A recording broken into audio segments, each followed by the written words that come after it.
Hello students, आज हम discuss करेंगे MCQs related to marketing channel, distribution channel या मार्केटिंग इंटरमीडिएट से। तो स्टार्ट करते हैं। Which are the set of interdependent organisations participating in the process of making a product और service available for use और कंजप्शन। इनमें से कौन से सेट्स हैं इंटरडिपेंडेंट ऑर्गेनाइजेशंस के जो पार्टिसिपेट करते हैं प्रोसेस में जिसमें प्रोडक्ट और सर्विसेज अवेलेबल करवाई जाती हैं फाइनल कंजप्शन या यूज़ के लिए। Distribution channel, marketing channel, trade channel या all of these. And the correct answer is all of these. Marketing channel बोलिए, डिस्ट्रीब्यूशन चैनल या ट्रेड चैनल, ये वो सेट्स होते हैं जो किसी भी प्रोडक्ट या सर्विस को मैन्युफैक्चरर से या कंपनी से एंड यूज़र तक प्रोवाइड करवाते हैं। Next, which of the following includes all the activities in selling goods or services directly to final consumers for personal or non-business use? इनमें से कौन सा इंक्लूड होता है एक्टिविटीज़ में जिसमें जो गुड्स और सर्विसेज होती हैं वो डायरेक्ट फाइनल कस्टमर्स या फाइनल कंज्यूमर्स तक सेल की जाती हैं? Wholesaling, retailing, both of these and none of the above. And the correct answer is retailing. जो रिटेलर्स होते हैं, जो रिटेल आउटलेट्स होते हैं, वो क्या है, किसमें कौन सी एक्टिविटीज़ में इन्वॉल्व होते हैं? गुड्स या सर्विसेज को सेल करने में। और किसको सेल करते हैं वो लोग? सीधे एंड यूजर्स, सीधे कंज्यूमर्स या कस्टमर्स थे। Next, direct selling is also known as, direct selling को हम और किस नाम से जानते हैं? Multi level marketing, network marketing, both या none of the above. And the correct answer is both. Direct selling को नेटवर्क मार्केटिंग और मल्टी लेवल मार्केटिंग के नाम से भी जानते हैं। जैसे आपका एग्जांपल ले लीजिए एमवे, हर्बल लाइफ, ये सब क्या, ये नेटवर्क मार्केटिंग पे वर्क करते हैं आपका। Next, when companies employ two or more marketing channel to reach customer segments in one market area is known as। जब एक कंपनी दो या दो से ज़्यादा मार्केटिंग चैनल्स को एम्प्लॉय करती ताकि वो ज़्यादा से ज़्यादा कस्टमर सेगमेंट्स को रीच कर सकें एक मार्केट एरिया में, उसको क्या बोलते हैं? One channel marketing, marketing mix, multi channel marketing या direct marketing. And the correct answer is multi channel marketing. जब कोई कंपनी एक या एक से ज़्यादा, दो या दो से ज़्यादा मार्केटिंग चैनल्स पे फोकस करती है, उसको यूज़ करती है, तो उस मार्केटिंग को हम कहते हैं multi channel marketing. Next, which of the following includes all the activities in selling goods or services to those who buy for resale or business use? इनमें से कौन उन एक्टिविटीज़ में इन्वॉल्व होता है जिसमें गुड्स और सर्विसेज को ख़रीदा जाता है ताकि बिजनेस या रीसेल कर सके हम उस चीज़ का? होलसेलिंग, रिटेलिंग, बोथ या none of the above. And the correct answer is wholesaling. जो होलसेलर्स होते हैं ये इंक्लूड होते हैं उस एक्टिविटीज़ में जहाँ पे गुड्स और सर्विसेज सेल करते हैं, किसको? रिटेलर्स को।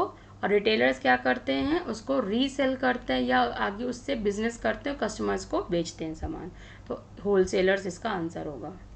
Next, in which marketing multiple channels work seamlessly together and match each target customer's preferred ways of doing business, delivering the right product information and customer service regardless of whether customers are online, in the store or on the phone।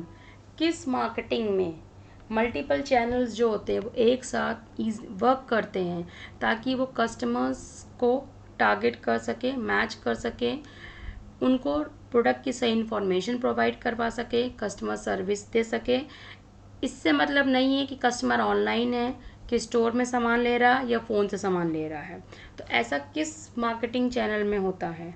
Digital marketing, multiple channel marketing, retail marketing या omni channel marketing. और इसका सही answer है omni channel marketing. इसको आगे हम एक example से समझेंगे कि ओमनी चैनल मार्केटिंग क्या होता है।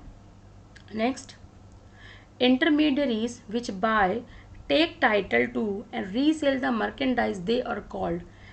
intermediaries मतलब जो बीच में होते हैं लोग जो सामान खरीदते हैं, उसका टाइटल भी लेते हैं और फिर इसको बेच देते हैं, उनको हम क्या बोलते हैं?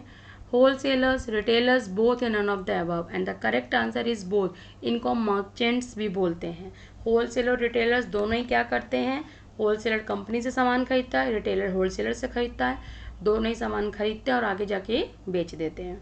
Next, which intermediaries search for customers and may negotiate on the producer's behalf but do not take the title of the goods.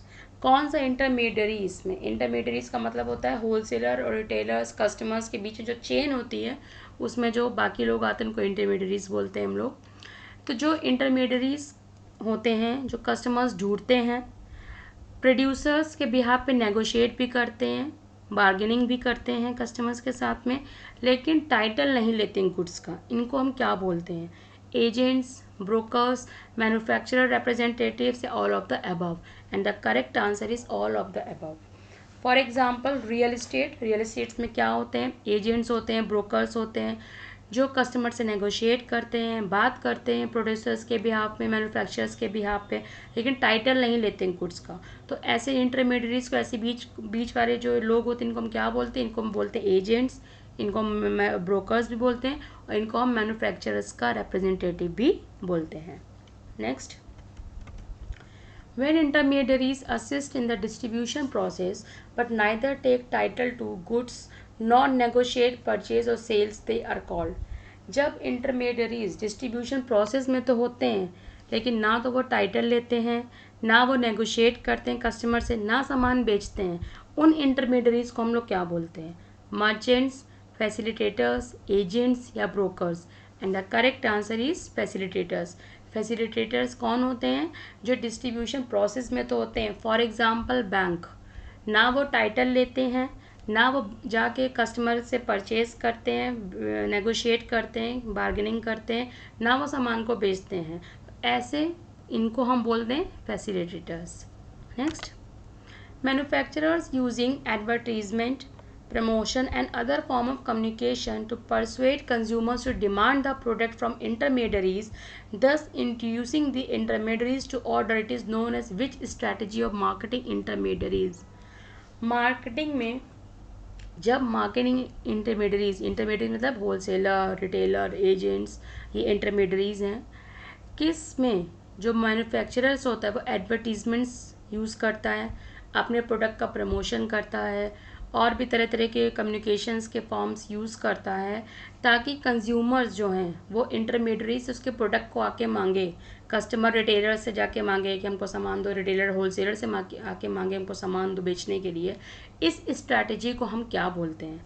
Push strategy, pull strategy, up strategy या down strategy. And the correct answer is pull strategy.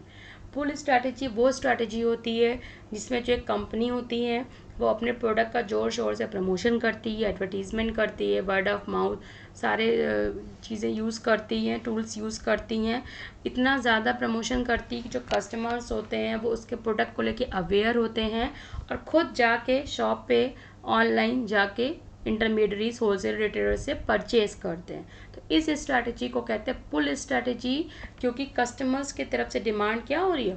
पुल हो रही है, बढ़ रही है। Next, companies like Apple, Nike, Coca Cola uses which marketing strategy? कौन सी marketing strategy use करते हैं? Push, pull, both and none of the above. And the correct answer is both. ये जो कंपनीज ये दोनों स्ट्रैटेजीज को यूज़ करते हैं, initially push then pull. Next, a dash strategy uses the manufacturer's sales force, trade promotion, money or other means to induce intermediaries to carry, promote and sell the product to end users। उस strategy को क्या कहते हैं जिसमें जो manufacturers होता है वो अपनी जो सेल्स फोर्स होती है, ट्रेड का प्रमोशन करता है, अपने इंटरमीडियरीज को बोलता है कि ये प्रोडक्ट आप अपने पास रखिए और उसको प्रमोशन करके आपको सेल करना है कस्टमर्स को। तो उस स्ट्रैटेजी को हम क्या कहते हैं? पुश, पुल, बोथ या none. And the correct answer is push strategy. Push strategy वो स्ट्रैटेजी होती है जिसमें हम इंटरमीडियरीज जो होते हैं, डिस्ट्रीब्यूशन चैनल के जो मेंबर्स होते हैं, उनको बोलते हैं कि आप मेरा ये प्रोडक्ट ले जाइए और आप अपने कस्टमर्स को जाके बेचिए। जैसे कभी कभी ऐसा होता है आप किसी शॉप पे कोई सामान लेने जाते हैं, वो अपनी तरफ से सजेस्ट करता है ये ले जाइए, ये बहुत अच्छा है, अभी मार्केट में नया आया है। तो ये जब इंटरमीडियरी, जब आपको एक दुकान वाला बोल रहा है ये सामान लेके जाओ अच्छा है, तो वो कौन सी स्ट्रैटेजी यूज़ कर रहा है? Push strategy. कि कंपनी ने इंटरमीडियरीज को बोला है, डिस्ट्रीब्यूशन चैनल के मेंबर्स को बोला है कि आप हमारे मार्केट में प्रोडक्ट को सेल करिए। तो यहाँ पे वो कौन सी स्ट्रैटेजी यूज़ करा? पुश। सब प्रोडक्ट बनाया, अब उसको पुश कर रहा है वो मार्केट की तरफ। Next, Which strategy is used when there is high brand loyalty? Consumers are able to perceive differences between brands. किस स्ट्रैटेजी में ब्रांड लॉयल्टी सबसे ज़्यादा होती है और जो कस्टमर्स होते हैं वो डिफरेंस पता कर पाते हैं ब्रांड्स के बीच में? पुश, पुल, बोथ या none of the above, and the correct answer is pull strategy. Pull strategy में जो कस्टमर होता है वो अवेयर होता है प्रोडक्ट से, क्योंकि वो खुद जाके मांग रहा है कि हमको ये प्रोडक्ट चाहिए. तो जब आप कोई सामान खुद लेने जाते हो तो आप उसके बारे में थोड़ा रिसर्च करके जाते हो. जैसे आपको कोई फ़ोन लेना है, वो लैपटॉप लेना है, तो आप उसको पहले सर्च करते हो मार्केट में कौन कौन से ऑप्शन अवेलेबल हैं. तो वहाँ पे ब्रांड लॉयल्टी ज़्यादा होती है, क्योंकि कस्टमर्स जो होते हैं, बहुत से लोग होते हैं जिनको सैमसंग का ही फ़ोन यूज़ करना है, किसी को एप्पल का ही फ़ोन यूज़ करना है, तो वहाँ पे ब्रांड लॉयल्टी ज़्यादा होती है. तो जो कंज्यूमर्स होते हैं उनको डिफरेंसेस पता है ब्रांड्स के बीच में क्या है, और वो जाके आउटलेट्स पे जाके या ऑनलाइन जाके मांगता है कि हमको ये फ़ोन, इस कंपनी का फ़ोन चाहिए.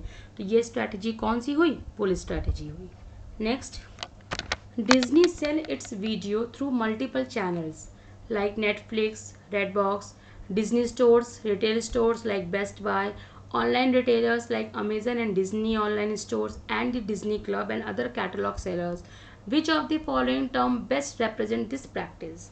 जो डिज्नी है वो अपने वीडियोस सेल करता है बहुत सारे चैनल्स के थ्रू, लाइक नेटफ्लिक्स के थ्रू सेल करता है, रेड बॉक्स के थ्रू सेल करता है, डिज्नी के अपने स्टोर्स हैं, रिटेल स्टोर्स के थ्रू भी सेल करता है like Best Buy, online retailers भी हैं उसके लाइक अमेजन, डिज्नी के अपने ऑनलाइन स्टोर्स भी हैं, डिज्नी का अपना क्लब भी और अदर कैटलॉग्स भी हैं जिसके थ्रू वो सेल अपने प्रोडक्ट को सेल कर रहा है. तो इतने तरीके से, जो इतने मल्टीपल चैनल्स डिज्नी यूज़ करता है अपने वीडियोस को सेल करने के लिए, तो ये जो एक्टिविटी वो यूज़ कर रहा है, जो प्रैक्टिस वो यूज़ कर रहा है, इस प्रैक्टिस को बेस्ट टर्म क्या दे सकते हैं? Multi level marketing, distribution channel, holistic marketing या omni channel marketing? And the correct answer is omni channel marketing. Omni channel marketing वो मार्केटिंग होती है जिसमें एक कंपनी जो मल्टीपल चैनल्स को यूज़ करती है ताकि वो कस्टमर्स को एक सीमलेस एक्सपीरियंस दे सके. उसके सारी जो एक्टिविटीज़ होती हैं आपस में इंटीग्रेटेड होती हैं, कोऑर्डिनेटेड होती हैं, ताकि कस्टमर्स को एक अच्छा सेटिस्फेक्शन प्रोवाइड कर सके और कस्टमर्स के प्रोडक्ट्स को खरीदता रहे. तो जो ये प्रैक्टिस कहलाती है इसको ही बोलते हैं omni channel marketing. Next, which strategy is appropriate when there is low brand loyalty, brand choice is made in store and the product is an impulse item? Push, pull, both या none? And the correct answer is push. Push strategy में क्या होता है? लो brand loyalty होती है, कोई भी brand का हो, हमको यूज़ करने से मतलब है. हम दुकान पे चले जाते हैं, फॉर एग्जांपल हमने बोला हमको ईयरफोन चाहिए, ब्लूटूथ चाहिए, मैं ज़्यादा सर्च नहीं किया, कोई भी दे दीजिए, मैं यूज़ करने से मतलब है. तो जहाँ पे कौन सी स्ट्रैटेजी में ये चीज़ होती है? पुश स्ट्रैटेजी में होती है, जहाँ पे ब्रांड लॉयल्टी नहीं होती है. ब्रांड चॉइस जो होती है स्टोर पे होती है, आपको शॉप वाले ने जैसा कन्विंस कर लिया, जिस प्रोडक्ट को लेके कन्विंस कर लिया और आपने वो जो आइटम है वो परचेज कर लिया. इसीलिए बोलते हैं जो प्रोडक्ट होता है वो इम्पल्स आइटम होता है, आप उसको लेके चले जाते हो. ये कौन सी स्ट्रैटेजी में होता है? पुश स्ट्रैटेजी में होता है. Next, Colin launched a new product Fanner 3000 in the hot weather of Hong Kong. It is a price competitive, energy efficient and able to cool room at chosen temperature. Colin decided to use social media buzz, word of mouth, influencers and media coverage. It is an example of which strategy? Colin एक company है Hong Kong की जिसने एक product launch किया है, अपना नया product फैनर 3000. Hong Kong की गर्मी वाले वेदर में, मौसम में इसका जो प्राइस है वो कॉम्पिटिटिव रखा गया है, एनर्जी एफिशिएंट है और आपके चूज़ किए हुए टेम्परेचर पे ये रूम को ठंडा करता है. तो कॉलिन कंपनी ने डिसाइड किया कि वो अपने इस नए प्रोडक्ट का प्रचार करेगी सोशल मीडिया के थ्रू.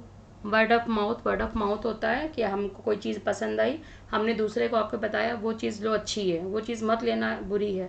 या हम कोई मूवी देख के आए, हमने उसके रिव्यूज़ अपने दोस्त फ्रेंड्स में, फैमिली में शेयर किए, अच्छे बुरे, तो इसको बोलते हैं वर्ड ऑफ माउथ. तो कॉलिन ने डिसाइड किया कि वो सोशल मीडिया प्लेटफॉर्म यूज़ करेगी, इन्फ्लुएंसर्स को यूज़ करेगी और मीडिया कवरेज यूज़ करेगी अपने प्रोडक्ट के प्रमोशन के लिए. तो जो ये स्ट्रैटेजी कॉलिन यूज़ कर रही है, ये किसका एग्जाम्पल हुआ? यहाँ पे वो कौन सी स्ट्रैटेजी यूज़ कर रही है? पुश, पुल, बोथ या none? And the correct answer is pull strategy. Pull क्यों? क्योंकि यहाँ पे कंपनी क्या कर रही है, प्रोडक्ट के बारे में लोगों को बता रही है सोशल मीडिया के थ्रू, इन्फ्लुएंसर्स का यूज़ कर रही है, मीडिया एडवर्टीजमेंट्स प्रमोशंस कर रही है। तो जब कंपनी जाके सामने से लोगों को प्रमोशंस कर करके अपने प्रोडक्ट के बारे में बताती है, अवेयर कराती है, तो कस्टमर क्या होता है, अवेयर होता है और उसके प्रोडक्ट की तरफ उसका ध्यान जाता है और वो डिमांड क्रिएट करता है, उसके प्रोडक्ट समझ में आता है। तो यहाँ पे पुल स्ट्रैटेजी यूज़ हो रही है। Next, when a company strategy includes trade shows, sales force activities, channel incentives and promotions targeted at intermediaries is using which strategy? जब एक कंपनी ट्रेड शो करती है, सेल्स फोर्स की एक्टिविटीज़ करती है, जिसमें सेल्स मीटिंग करती है, गिफ्ट्स वगैरह रिवॉर्ड्स वगैरह दिए जाते हैं मैनेजर्स को, एम्प्लॉयज़ को, चैनल को इंसेंटिव दिया जाता है, प्रमोशन दिया जाता है, इंटरमीडियरीज जो होते हैं, तो वो कौन सी स्ट्रैटेजी यहाँ पे यूज़ कर रही होती है? पुश, पुल, दोनों या कोई भी नहीं। And the correct answer is push strategy. ये जो हमने पिछले एग्जाम्पल पढ़ा कि कॉलिन फैन वाला, अगर यही कॉलिन कंपनी अब सोशल मीडिया पे प्रचार प्रसार या इन्फ्लुएंसर या एडवर्टीजमेंट वगैरह यूज़ ना करके यहाँ पे ट्रेड शोज़ कर रही होती, अपने जो सेल्स फोर्स होती है उनको इंसेंटिव दे रही होती है, उनको प्रमोट कर रही होती है, जाके क्या कैनोपी लगाओ, अपने प्रोडक्ट का प्रचार प्रसार करो, अपने जो डिस्ट्रीब्यूशन होलसेलर से रिटेलर से उनको बोलती कि आप अपने ये मार्केट में मेरा प्रचार प्रसार करके सामान बेचिए, तो वहीं पे वो कौन सी स्ट्रैटेजी में कन्वर्ट हो जाता? पुश स्ट्रैटेजी में। Clear? Next, a company XYZ launched a new laptop with advanced feature and a sleek design. They invest heavily in advertisement, social platform, email campaign, etc. is an example of which strategy? Company XYZ उसने एक नया laptop बनाया है, उसमें advance features हैं, sleek design है और वो सबसे ज़्यादा उसने पैसा दिया एडवर्टीजमेंट में, सोशल प्लेटफॉर्म्स में, ईमेल्स में कैंपेनिंग कर रही है। तो ये कौन सी स्ट्रेटजी यहाँ पे यूज़ कर रही है? Push, pull, both या none of the above, and the correct answer is pull strategy. Next, a marketing channel performs the work of moving goods from producers to consumers. It overcomes the time, place and dash gaps that separate goods and service from those who need or want them. एक marketing channel क्या करता है? Goods को provide करवाता है customers, producer से customer के through, time, place, आप कहीं भी हो कहीं भी हो। तो ये गैप, कौन सा गैप जो उसमें होता है, सेपरेट करता है गुड्स और सर्विसेज को जिनको उन्हें चाहिए होता है? प्रॉफिट, लॉस, पोसेशन या partnership? And the correct answer is possession. Possession का गैप भी कम हो जाता है क्योंकि टाइम वो आपको प्रोवाइड करवा रहा है, आपकी जगह पे प्रोवाइड करवा रहा है और जब आप कोई चीज़ खरीद लेते हो तो वो आपका हो जाती है। ये गैप क्या होता है? इतने गैप जो होता है मार्केटिंग चैनल कम करता है। Next, marketing channel functions such as storage and movement and communication constitute a dash flow of activity. Marketing channel जो होता है कि मैन्युफैक्चरर से होलसेलर, फिर रिटेलर, फिर कस्टमर, तो ये जो चैनल होता है इसमें कुछ फंक्शंस भी होते हैं। तो स्टोरेज और मूवमेंट, गुड्स जो आप स्टोर करते हो, मूव करते हो, या कम्युनिकेशन जो होता है, कौन सी एक्टिविटी में आता है? फॉरवर्ड, बैकवर्ड, सर्कुलर या all of these? And the correct answer is forward. Forward flow of activity इसलिए क्योंकि मैन्युफैक्चरर से गुड मूव हो रहा है कस्टमर की तरफ, तो हम आगे की तरफ जा रहे हैं, तो इसको बोलते हैं forward flow of activity. Next, information, negotiation and risk taking functions of marketing channel occurs in which direction? जानकारी, नेगोशिएट करना या रिस्क लेना, ये जो फंक्शंस होते हैं मार्केटिंग चैनल के, ये किस डायरेक्शन में होते हैं? बैकवर्ड, फॉरवर्ड, बोथ या none of the above? And the correct answer is both. Both कैसे? जब कंपनी से, मैन्युफैक्चरर से होलसेलर, रिटेलर और कस्टमर तक सामान जा रहा है तो इन्फॉर्मेशन पास हो रही है फॉरवर्ड, नेगोशिएशन भी हो रहा है, होलसेलर कंपनी से नेगोशिएट करता है प्राइस को लेके, रिटेलर होलसेलर से करता है और रिस्क भी इन्वॉल्व है। फिर जो कस्टमर है वो रिटेलर से नेगोशिएट करता है कि हमको ये प्रोडक्ट इतने प्राइस पे दे दो, रिटेलर होलसेलर से करता है, तो ये दोनों ही डायरेक्शन में होता है, इसीलिए यहाँ पे आंसर होगा both. Next, which of the following channel function constitute a backward flow of activities? Backward कौन कौन सी एक्टिविटीज होंगी? Title, order and payment, storage and movement या finance? And the correct answer is order and payment. Order लेना और payment करना, ये क्या होगी? Backward activity. Next, when manufacturer directly sell the products to final customer it is called? जब एक company सीधा अपना सामान कस्टमर को बेचती है तो उसको क्या कहा जाता है? डिस्ट्रीब्यूशन चैनल में कुछ लेवल्स होते हैं, तो कौन सा लेवल कहलाएगा ये? 0, 1, 2 या 3, and the correct answer is 0 level. 0 level का मतलब होता है बीच में कोई भी इंटरमीडियरी नहीं है, कोई भी एजेंट नहीं है, ब्रोकर नहीं है, होलसेलर नहीं, रिटेलर नहीं है। कंपनी सीधा सामान बनाती है और सीधा कस्टमर्स को बेच देती है।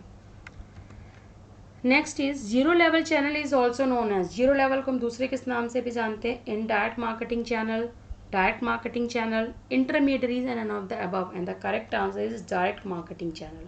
तो जो भी कंपनी लाइक एमवे हो गया, यूरेका फोर्ब्स, ये सब क्या डायरेक्ट मार्केटिंग चैनल पे फोकस करते हैं, ये सीधे अपना सामान कस्टमर्स को प्रोवाइड करवाते हैं। Next, in which channel level there were two intermediaries, typically wholesaler and retailers are present। किस लेवल में होलसेलर और रिटेलर प्रेजेंट होते हैं? 0, 1, 2 या 3, and the correct answer is 2 level. 2 level in जो होता है उसमें मैन्युफैक्चरर, देन होलसेलर, फिर रिटेलर और फिर कस्टमर। तो 2 इंटरमीडियरीज प्रेजेंट होती हैं आपकी, होलसेलर और retailer. Next, in which level jobbers were present in the distribution channel. किस लेवल पे जॉबर्स प्रेजेंट होते हैं? 0 लेवल, 1 लेवल, 2 लेवल या 3 level, in the correct answer is 3 level, जिसमें आपके मैन्युफैक्चरर, होलसेलर, रिटेलर, एजेंट्स वगैरह इन्वॉल्व होते हैं, देन कस्टमर होता है। तो ये इनको हम कहते हैं 3 लेवल। तो जॉबर्स जो होते हैं वो तीसरे लेवल पे प्रेजेंट होते हैं। 1 लेवल क्या होता है? जिसमें सीधे आपका कंपनी होती है, रिटेलर होते हैं और देन कस्टमर होता है, तो उसको हम बोलते हैं 1 लेवल डिस्ट्रीब्यूशन चैनल। तो 0 लेवल में कोई नहीं होता है, 1 लेवल में रिटेलर होता है, 2 लेवल में होलसेलर और रिटेलर दोनों मौजूद होते हैं, और 3 लेवल में होलसेलर, रिटेलर, एजेंट्स तीनों प्रेजेंट होते हैं। Next, when supply chain of a firm predict future demand for firm's product or services and then using them to plan how to meet that future demand, this strategy is known as। जब एक supply chain जो होती है किसी भी company की future में क्या डिमांड हो सकती है उसके प्रोडक्ट और सर्विसेज को प्रिडिक्ट करती है, उसका अनुमान लगाती है और फिर प्लान करती है कि जो प्रिडिक्शन निकल के आ रहा कितनी सेल हो सकती है, तो हमें इतना सामान चाहिए, गुड्स और सर्विसेज, तो उसको कैसे पूरा किया जाए, इस स्ट्रैटेजी को हम क्या बोलते हैं? Market planning, supply chain, demand chain planning या none of this, and the correct answer is demand chain planning.